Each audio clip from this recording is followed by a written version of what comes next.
ఆదికాండం 31వ అధ్యాయం 48వ వచనం.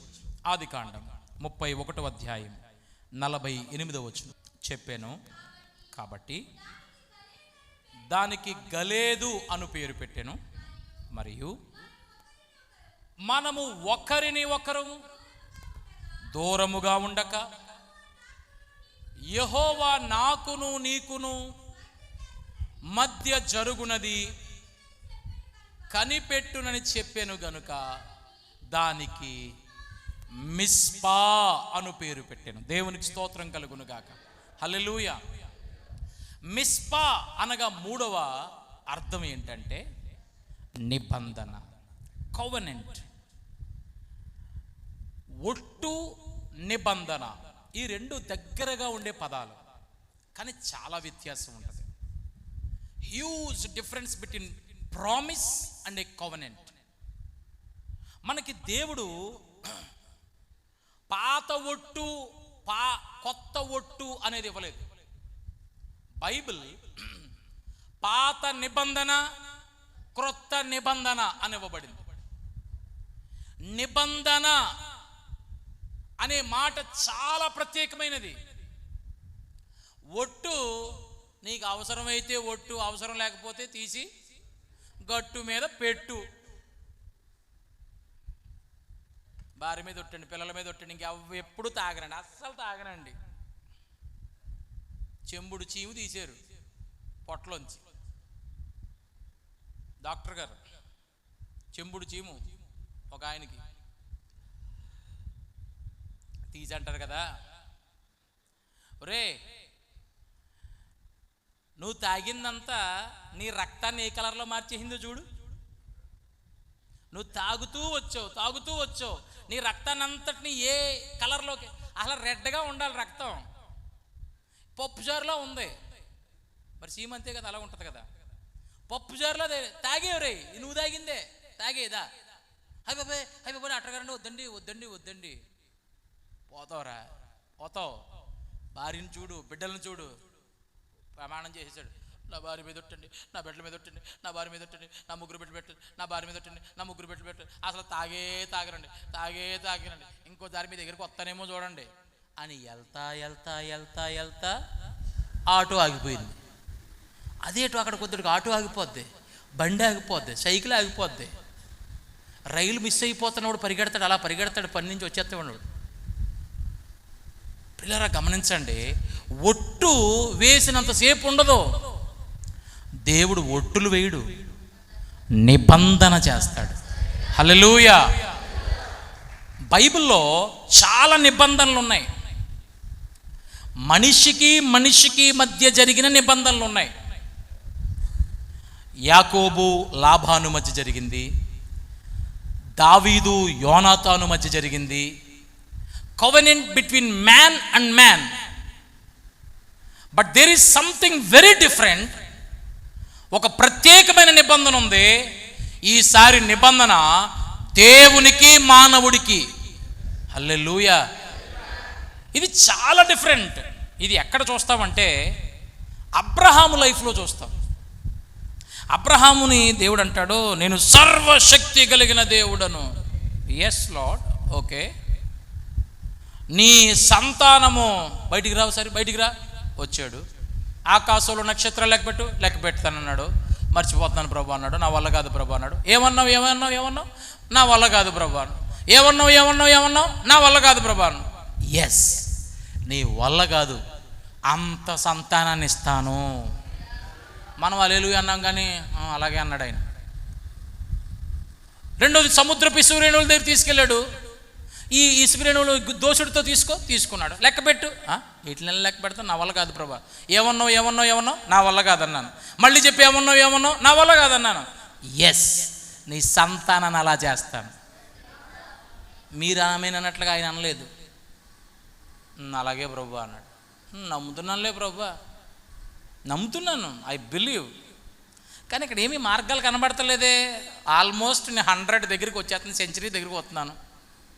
ఆకాశ నక్షత్రాలు అంటున్నాం, సముద్ర ఇసుకరేణువులు అంటున్నాం. ఇక్కడ చూస్తుంటే అకౌంటే ఓపెన్ చేయలేదు. సరే, నీకు నమ్మబుద్ధి కావట్లేదు కాబట్టి నీతో నిబంధన చేసేస్తాను. నిబంధన ఏంటి ప్రభు? అది నిబంధన చేస్తాను. నిబంధన అంటే ఏం చేయాలో చెప్తాను, రాసుకో అన్నాడు. సరే ప్రభు చెప్పండి. ఒక కోడె, ఒక పొట్టేలు, ఒక మేక, 3 కోడె అంటే బ్రాయిలర్ కోడే, పారం కోడే, ఆ కోడి కాదు. దూడని కోడె అంటారు. కోడె దూడ అంటే చిన్నది, లేగది. ఓకే, 3 సంవత్సరాల కోడె దూడ, 3 సంవత్సరాల పొట్టేలు, 3 సంవత్సరాల మేక, ఒక గువ్వ, ఒక పావురం, ఈ 5 తీసుకురా. సరే ప్రభా. దాన్ని చీలిక చేసేసాయి. 2 చెరుగ్గడ్డ 2 పేళ్ళు చేస్తే ఎలా అవుతుంది? ఒక పేడి పక్కన, ఒక పేడి పక్కన, ఒక పేడి పక్కన, ఒక పేడి పక్కన, అలా వరుసగా నిలవబెట్టు. నెక్స్ట్ ఏం జరుగుతుంది ప్రభా? వాటి మధ్యలోంచి నేను నడిచి వెళ్తాను. నువ్వు నడిచి వెళ్తే ఏమవుతుంది ప్రభా? ఇప్పుడు పెళ్ళి కొడుకు పెళ్ళి కూతురు ఎంటర్ అవుతుంటే చిచ్చుబుడ్డులు వెలిగిస్తున్నారు. అవునా, చూసారా?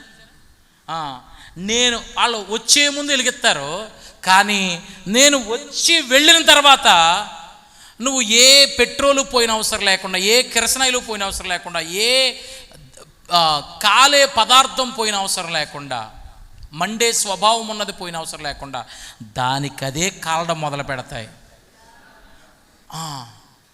అది నేను నిబంధన చేసినట్టు అంటాడు. ఓకే ప్రభా అని చెప్పి రెడీ చేసుకున్నాడు. దూడను తెచ్చాడు, పొట్టేలను తెచ్చాడు, మేకను తెచ్చాడు, గువ్వ పావురని తెచ్చాడు. ఈ 3 దేనికి దానికి చీల్చి ఎదురెదురుగా పెట్టాడు. గువ్వనే పావురాన్ని వదించలేదు. అలా చూస్తున్నాడు. దేవుడు వస్తాడు, దేవుడు వస్తాడు, దేవుడు వస్తాడు, దేవుడు వస్తాడు. రమ్మంటుంది, రాయా కొంచెం, లేదు దేవుడు వస్తాడు, దేవుడు వస్తాడు. ఎప్పుడో పొద్దునగా వెళ్ళావు, ఇంకా రావట్లేదటయ్యా, 3 అయిపోతుంది, రాయ్యా. దేవుడు వస్తాడు, దేవుడు వస్తాడు, దేవుడు వస్తాడు. దేవుడు రావట్లేదు. ఎండబెట్టిన వాటి మీదకి కాకులు గెద్దలు వస్తూ ఉంటాయి చూసారా, ఒడియాలు ఎండబెడితే అలాగా గెద్దలు వస్తున్నాయి. ఆ కళేబ్రం వాళ్తుంటుంటే మనోడు అంటాడు, లగండి లగండి లగండి లగండి అని చెప్పేసి వాటిని తోలుతున్నాడు. సాయంకాలం అయిపోయింది, గెద్దలు కూడా ఇంటికి పోయినాయి. ఈ మనిషి పెట్టేలా లేడు, ఎక్కడి నుంచి లేచేలా లేడని వాటికి చీకటి విసుగొచ్చి అవి కూడా గోళ్ళకి పోయాయి. ఈడైపోయింది. రాయా అంటుంది సారమ్మ. దేవుడు వస్తాడు, దేవుడు వస్తాడు. పొద్దునగా ఇల్లు ఇంకేంటి 9 అయ్యింది, 11 అయ్యింది. ఉదయం నుంచి అలా ఉన్నాడేమో, 12 అయిపోయిన అలా చూస్తా చూస్తా గాఢ నిద్రలోకి వెళ్ళిపోయాడట. ఎంత గాఢ నిద్ర అంటే అలిసిపోయిన వాడికి వచ్చే నిద్ర, అంత గాఢ నిద్రలో ఉండగా ఆ గాఢ నిద్రలో కాళ్ళకి ఏదో వెచ్చగా తగిలేస్తుంది. వెచ్చగా, బాబు ఏంటి నా కాళ్ళు మండిపోతున్నాయి, నా కాళ్ళు మండిపోతున్నాయేంటి అని ఇలా లేచి చూసేసరికి అవి కాలిపోయి ఉన్నాయి, మంట వచ్చేస్తుంది. అప్పుడే మండుతూ మొదలు పెట్టినట్టు మండుతున్నాయి. అప్పుడు వెంటనే అనిపించింది, ఓ మై గాడ్, దేవుడు నిశ్చయముగా వచ్చేది స్థలానికి నిబంధన చేసేసాడన్నమాట. నేను ఎంత ధన్యుణ్ణి. నాకు మాట ఇచ్చింది మనిషి కాదు, దేవుడు మాట ఇచ్చి వెళ్ళాడా. నిబంధన. అందుగురించే ఆదికాండం 15వ అధ్యాయం మీరు చదివితే అబ్రహాము దేవుని నమ్మెను, అది అతనికి నీతిగా ఎంచబడి. ఇప్పుడు చెప్పిన మాటలనే 15వ అధ్యాయంలో ఉంటాయి. నిబంధన చేయబడ్డాడు. ఆ నిబంధనలో నుంచి వచ్చింది ఒక జాతి, ఆ నిబంధనలో నుంచి వచ్చింది ఒక జనాంగము. ఈనాడు ప్రపంచానికి ఒక ఛాలెంజింగ్గా నిలవబడింది. హల్లెలూయా, హల్లెలూయా. ఇది పాత నిబంధన. మరి క్రొత్త నిబంధన ఏంటి? క్రొత్త నిబంధనలో అబ్రహాము స్థానంలో నువ్వు నేను నిలవబడ్డాం. హల్లెలూయా. అబ్రహాము ప్లేస్ ఎవరు తీసుకున్నారు తెలుసా? నువ్వే. ఇప్పుడు అబ్రహాము స్థానంలో నువ్వే నిలబడ్డావు. దేవుడు అంటున్నాడు, నీతో ఒక క్రొత్త నిబంధన చేయబోతున్నాను. నాతోనా ప్రభా? క్రొత్త నిబంధన. దానికి మరి నేనేం తేవాలి ప్రభా? పొట్టేళ్ళను తేవాలా? కోడి దూడను తేవాలా?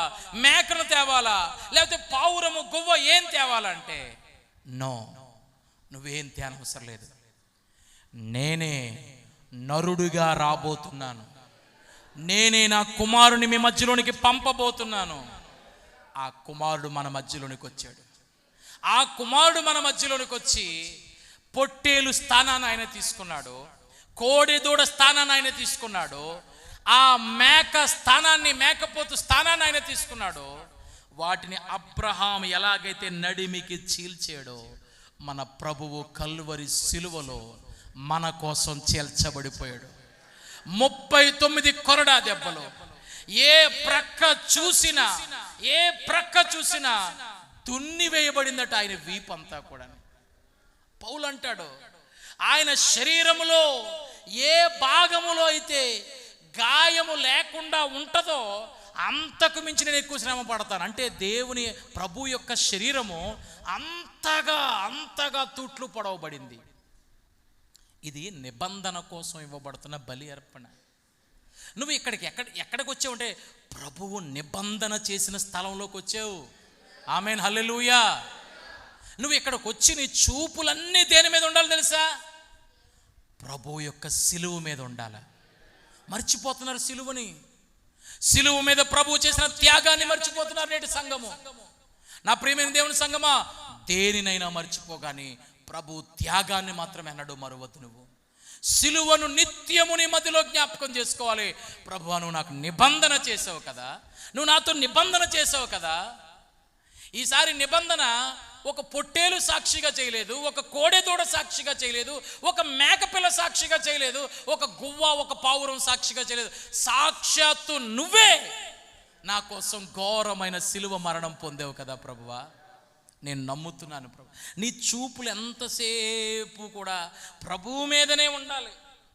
నీ చూపులు ఎంతసేపు ప్రభువు మీదనే ఉండాలి. అయ్యగారు కారు ఇస్తానన్నారు, అమ్మగారు చీర ఇస్తానన్నారు, చిన్నమ్మగారు బూరిస్తానన్నారు. ఇంక వీటి మీదే మనసు. అదేటు ఎంత భక్తి చేస్తాం, ఆ భోజనాల దగ్గరికి వెళ్ళేటప్పటికి మనం భక్తి అంతా ఏమైపోద్దో నాకు చాలా విచిత్రమే అనిపిస్తుంది. ఎంత కండీరు కరుతామో, ఎంత భక్తి చేస్తామో, ఎంత దేవుని దగ్గర అంగలారుస్తామో, ఆ భోజనాల దగ్గరికి వెళ్ళేటప్పటికి ఏమైపోద్దో తెలీదు. పరుగులు, లెగు లెగు, నువ్వు పక్కన వచ్చు, నువ్వు ముందు వచ్చేస్తున్నావు. నీ భక్తి ఏమైపోయిందమ్మా? ఇది అక్కడ నువ్వు కరెక్ట్ టైంలో ఆశీర్వాదాన్ని పోగొట్టుకుంటావు అనమాట. ఎంత క్రమంలో ఉండాలి, ఎంత క్రమశిక్షణలో ఉండాలి. నువ్వు ప్రభు వైపు చూడాలి, సిలువ వైపు చూడాలి. అది నిబంధన చేయబడినటువంటి స్థలము. ఆ స్థలములోకి వచ్చి కూర్చున్నావు. దేవునికి మహిమ కలుగును గాక. హల్లెలూయా, హల్లెలూయా. కాబట్టి ప్రియులారా, మూడవది మిస్పా అనగా ఏంటంటే నిబంధన స్థలము. యాకోబు లాబాను నిబంధన చేసుకున్నారు. ఆ నిబంధనలో వాళ్ళు అంటారు, ఈ లాబాన్ అంటాడు, తప్పైపోయింది యాకోబు, ఇదిగో నా పిల్లల్ని పంపిస్తున్నాను, ఇదిగో నా బిడ్డల్ని ఎక్కడైనా బాధ పెట్టేవేమో జాగ్రత్త. God is watching. మిస్పా అంటే ఏంటి? కావలి కోట. కావలి కోట. నా బిడ్డల్ని ఎక్కడైనా బాధ పెట్టేవేమో జాగ్రత్త. కింద వచ్చిన 49, 50 వచనాలు, ఆదికాండం 31 ఇవే రాయబడి ఉంటాయి. నా బిడ్డల్ని బాధ పెట్టేవేమో జాగ్రత్త. ఇదిగో వీళ్ళని కాకుండా వేరొకరిని పెళ్లి చేసుకుంటావేమో జాగ్రత్త. స్ట్రిక్ట్గా చెప్తాడు. శత్రువులు మిత్రులుగా మారిపోయిన స్థలము మిస్పా. నిబంధన దగ్గరికి వచ్చేటప్పటికి ఆ అధ్యాయం ఎండింగ్ ఎంత బాగుంటుందో, భలే ఉంటుంది. 10 సార్లు మోసం చేశాడు లాబాను యాకోబుని. 10 సార్లు జీతం మార్చేశాడు లాబాను యాకోబుని. అసలే మోసం చేసి వచ్చినోడేమో యాకోబు అయితే, ఈ మోసం చేసినోడిని 10 సార్లు మోసం చేసినోడు ఇతను మాంగారు. అలాంటి ఒక హిస్టరీ కలిగిన వాళ్ళు మిస్పా దగ్గరికి వచ్చేటప్పటికి బద్ధ శత్రువులు కాస్త ప్రాణమిత్రులు అయిపోతారు. నిబంధన అంత ప్రత్యేకమైందండి. నమ్మకం లేని వాడికి కూడా అబ్రహాముకి నిబంధన నమ్మకం పుట్టించేసిందండి. ఘోరమైన స్థితిలో ఉన్న మన జీవితాలకి రక్షణ, క్షమాపణ సమస్తం ఇచ్చేసింది ఈ మిస్పాలో నిబంధన చేయబడిన. మనం ఎవరమంటే నిబంధన జనులం. అందరూ చెప్పండి, నేను యేసుక్రీస్తు రక్తములో నిబంధన చేయబడిన వ్యక్తిని. మళ్ళీ చెప్పండి, నేను. గట్టిగా చెప్పండి, నేను. మీ గుండెల్లో ఓపిక ఎంత ఉందో ఆ ఓపికతో అంతా చెప్పండి, నేను యేసుక్రీస్తు రక్తములో నిబంధన చేయబడిన వ్యక్తిని. నా మీద సైతానుకి హక్కు లేదు, వ్యాధికి అధికారం లేదు, సమస్యలకి ఏ విధమైన ప్రభుత్వము లేదు. నా కొరకు రక్తము కార్చి ప్రాణమునిచ్చి సిలువలో మరణించి మూడవ దినమున సజీవుడై తిరిగి లేచిన ప్రభువు త్వరలో నా కొరకు రాబోతున్న యేసు క్రీస్తును బట్టి నేను దేవుని స్తుతిస్తున్నాను. హల్లెలూయా. ఎఫ్ మైనర్ పట్టుకున్నాను. మనము నిబంధన చేయబడిన వారం. నిబంధనలో ఉన్నవాడికి జడుపు లేదండి. నిబంధనలో ఉన్న దేవుడు చేస్తాడో చేయడో, అయితే దేవుడు చేస్తావు లేకపోతే లేదు, అలాంటిది లేదు. నీవు నిబంధనలో ఉన్నావు, ఖచ్చితంగా నీ పేరున ఆశీర్వాదాలు నమోదు చేయబడ్డాయి. ఖచ్చితంగా నీకు స్వస్థత రెడీగా ఉన్నది. ఖచ్చితంగా నీకు విడుదల రెడీగా ఉన్నది. అపవాది ఎన్ని కట్లు కట్టడం మొదలు పెడతాడో పర్వాలేదు, దేవుడు అన్నిటినీ తెంపుకుని తెంపుకుని తెంపుకుని నీ జీవితంలో కార్యం చేస్తూ ఉంటాడు. వాడు కట్టడానికి ముందుకు వస్తే ప్రభువు తెంపడానికి ముందుకు వస్తాడు. Hallelujah. Because you are in the covenant. నీవు నిబంధనలో ఉన్నావు. రక్షణ పొందేవా? ఇంకా పొందలేదా? ఈ ఉపవాస కూటాల్లో పొందేయాలి. నువ్వు నిబంధనలోకి రావాలి. ఇక్కడ దాకా వచ్చి భోంచేనంటావేటయ్యా, ఇక్కడ దాకా వచ్చి భాగ్యం సంపాదించుకొని అంటావేంటమ్మా? దేవుడు అన్ని అద్భుతాలు నీ కొరకు సిద్ధపడ, నీ పాపమును క్షమించడం కాదు, నీకు క్రీస్తులో ఉన్న సమస్త ఆశీర్వాదాలు నీలోనికి నింపాలనుకుంటున్నాడు. మంటి ఘటములలో ఐశ్వర్యం నింపుతాడటండి దేవుడు. కొరింథీ పత్రిక 4:7 అంటాడు, చదవనవసరం లేదు. 2 కొరింథీ పత్రిక 4:7 అంటాడు, ఈ మంటి ఘటములలో ఐశ్వర్యముతో నింపుతాడు ఆయన. బాధింపబడినను పిరికి వారము కాదు, అనేకమైన ఆయాసముల గుండా వెళ్తున్నాను, మేము నిరీక్షణ లేని వారము కాదు అంటాడు. హల్లెలూయా. సో నువ్వు నిబంధనలో ఉన్నావు నువ్వు. హల్లెలూయా. కాబట్టి